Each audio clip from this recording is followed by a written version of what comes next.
अगर आपको आगे बढ़ना है तो भगवान को कोसना बंद कर दो। जो दिया है, जो परमात्मा ने दिया है वो बहुत है और उसको बहुत मान के चले हुए तो और ज्यादा प्राप्त हो जाएगा। जो मिला है उसको कुछ भी नहीं मानोगे तो जो मिला है वो भी चला जाएगा। मैं आपको एक कहानी के माध्यम से समझाता हूं। एक बार एक जंगल में एक पक्षी था, बहुत निराश था। उसके पंख उखड़ गए थे, उड़ नहीं सकता था। भोजन पानी सब के लिए परेशान था, लेकिन उसका काम यही था कि रात दिन भगवान को ही कोसता था कि भगवान यार तू हमको उठा ले, और नहीं ये गति जो दी है ये गति हमसे बर्दाश्त नहीं होती है। यही रात दिन उसका काम था, भगवान को ही कोसता था। एक दिन ऊपर से गरुड़ जी जा रहे थे। उनको ऐसा लगा कि मैं पक्षियों का राजा हूं, मैं चल के देख लेता हूं पक्षी विवश होकर क्यों बैठा है। गरुड़ जी उस पक्षी के पास आए, बोले क्या बात है। बोले या तो भगवान हमको उठा ले, और नहीं ये जो गति हमको मिल रही है ये हमसे बर्दाश्त नहीं होती है। भगवान ने मेरे साथ बहुत अत्याचार किया है।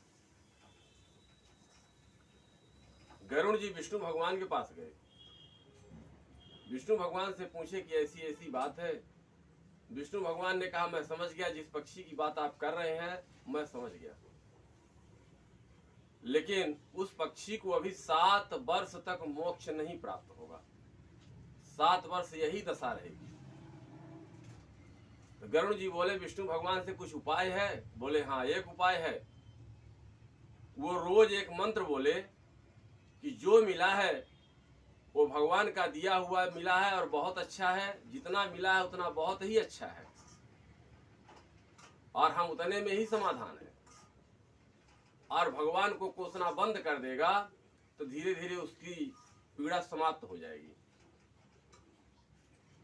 गरुड़ जी आए और पक्षी से बताए, बोले ऐसी ऐसी बात है, आप अभी 7 वर्ष अब आप और जिएंगे, इसके बाद आपको उद्धार होगा, लेकिन एक मंत्र मैं बताता हूं उसको आप याद रखो। क्या? बोले आप आज के बाद भगवान को कोसना बंद कर दो, अगर कुछ पाना है तो बोले ठीक है नहीं कोसता। तो रोज सुबह उठता था, दिन भर बैठा रहता था, तो यही कहता था भगवान ने जो कुछ हमको दिया है बहुत है, हमको और कुछ नहीं चाहिए। एक दिन और रात में सो गया, जब सुबह उठा तो उसके बाजू में एक सरोवर था, आजू बाजू में पेड़ थे, सब में फल लगे थे, और उसके जो पंख गिर गए थे वो धीरे धीरे पंख उगाए। उसने देखा चारों तरफ, ये क्या हो गया। दूसरे दिन गरुड़ जी आ गए। बोले अब कैसे हो। बोले आपने जो मंत्र बताया था उसी मंत्र से हमको ये प्राप्त हुआ है और कुछ नहीं है। भगवान ने सब कुछ पहले भी हमको दिया था, आज भी भगवान ने सब कुछ हमको दिया है। हम गलती वहां कर बैठते हैं जब हम मनुष्य को भगवान मान लेते हैं और भगवान का दर्जा गिरा देते हैं, वहां पर हम गलती कर बैठते हैं। आप भगवान का दर्जा भगवान को दीजिए और मनुष्य का दर्जा मनुष्य को दीजिए।